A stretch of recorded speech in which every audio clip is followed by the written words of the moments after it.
ऐसाय पार्वती विचारणा करू लागती म्हणजे भगवान बोले बाबा तुम्ही आमच्यापासून काहीतरी चोरून ठेवलेलं आहे. अगं बाई मी तुझ्यापासून काय चोरून ठेवले? नाही भगवान बोले बाबा तुम्ही आमच्यापासून काहीतरी चोरून ठेवलेलं आहे म्हणे. अगं बाई मी तुझ्यापासून काय चोरून ठेवू म्हणे? तुम्ही सांगाले मज लागूनी देवाच गिनान्न पाणी. हे भगवान बोले बाबा तुम्ही जर मला जर सांगितलं नाहीत ना म्हणे मी अन्न पाणी काही ग्रहण करणार नाही. अगं पार्वती नेमकं झालं काय म्हणे तुला? काय म्हणे नेमकं झालं काय म्हणे? तुम्ही सकाळचे मुकुट म्हणे निरंतर असता कोणाचे जाणे आणि हाती तंबा माझी म्हणे वेडी वेडी होत असे. म्हणे भगवान बोले बाबा तुम्ही रोज एकांत बसता म्हणे आणि एकांती बसून कोणत्या देवाचे चिंतन करता म्हणे हे अध्यात्मात तुम्ही सांगितलं नाही मला. अगं बाई मी ज्या काही देवाचं चिंतन करतो म्हणे ज्या काही देवाचं भजन करतो म्हणे तो देव म्हणजे तुझ्या हृदयामध्ये सुद्धा आहे म्हणे माझ्या हृदयामध्ये. देवाही देवाही हृदय मंदिरी शोधून पाही तो भगवान परमात्मा आत्मतत्वाने त्या देवाचं मी भजन करतो. भजन करी महादेव श्री राम भजन करी महादेव भजन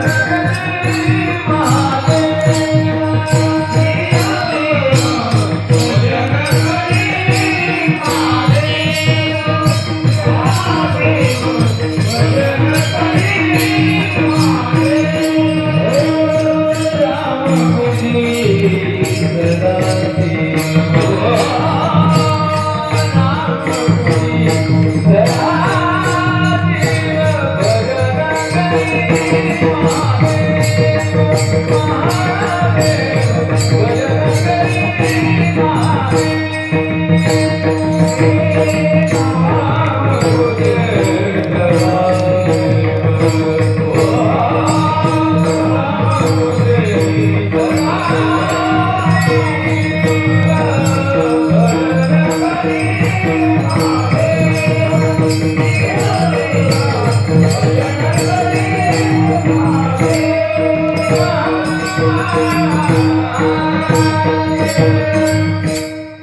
भजन करी महादेव राम पूजे सदाशिव.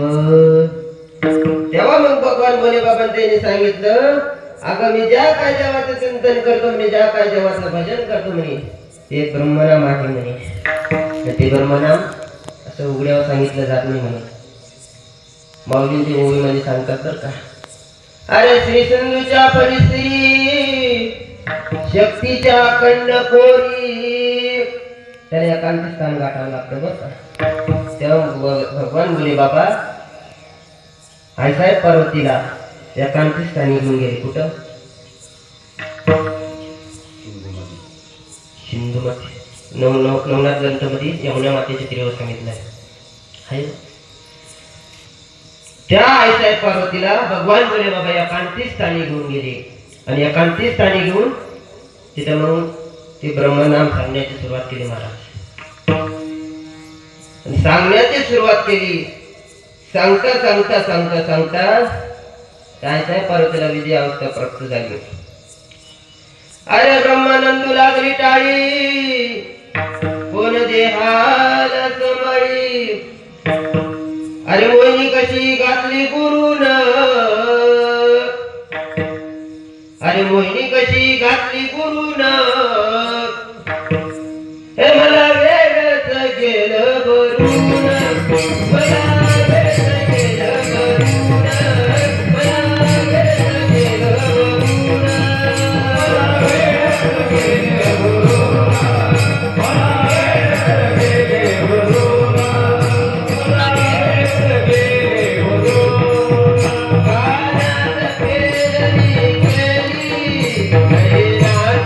Yeah.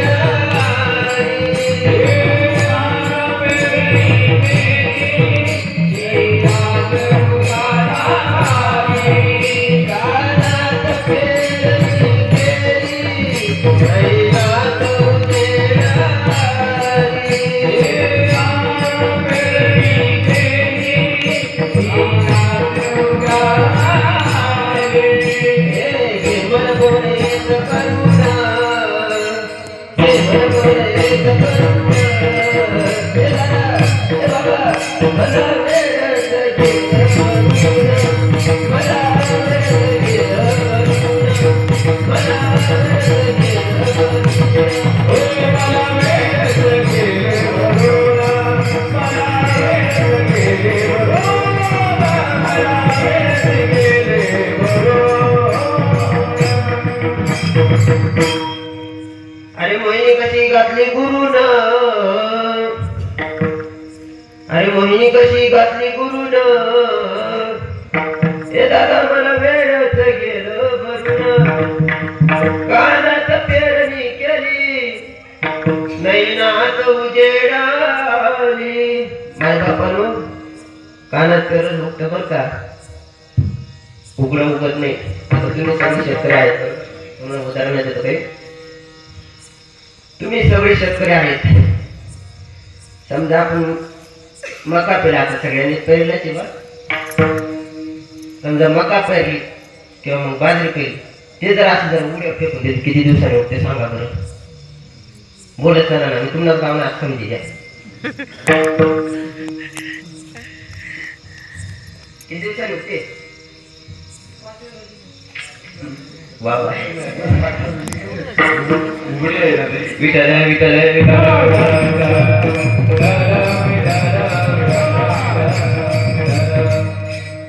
नाही बघू शकणार. तिला झाकावं लागतं, बरोबर झाकावं लागतं. समजा अजून एक उदाहरण देतो. माझ्या आई स्वयंपाक करते, बरोबर. समजा एखादा मिरचीचा फूड म्हणा किंवा मिरची म्हणा, ती जर चुल्यामध्ये पडली तर ठसका किती दिवसांनी येतो सांगा? लगेच. आपण पोटभर जेवण करल्यानंतर ते ढेकर किती दिवसांनी येतो? लगेच. मग तुम्हाला देवदेव करण्याचा काही अनुभव असेलच नाही. देवदेव करण्याचा अनुभव येतो बरं का. मग तसे ब्रह्मनाम आहे, हे जर कानामध्ये जर सांगितलं, हे जर कानामध्ये जर सांगितलं, ते त्याचं प्रकरण लगेच सुरू करतं बरं का. विठ्ठल विठ्ठल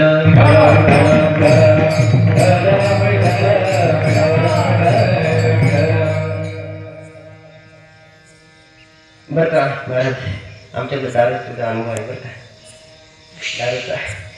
आता इथे सगळ्यात नाही राजेश नाथ महाराजांचे भागवतामध्ये वर्णन करतात बरं का. जो बोले मदिरा खाए, जेने आनंद नाचे गाए, जेने हा ब्रह्मरस विलाये, तो केवळ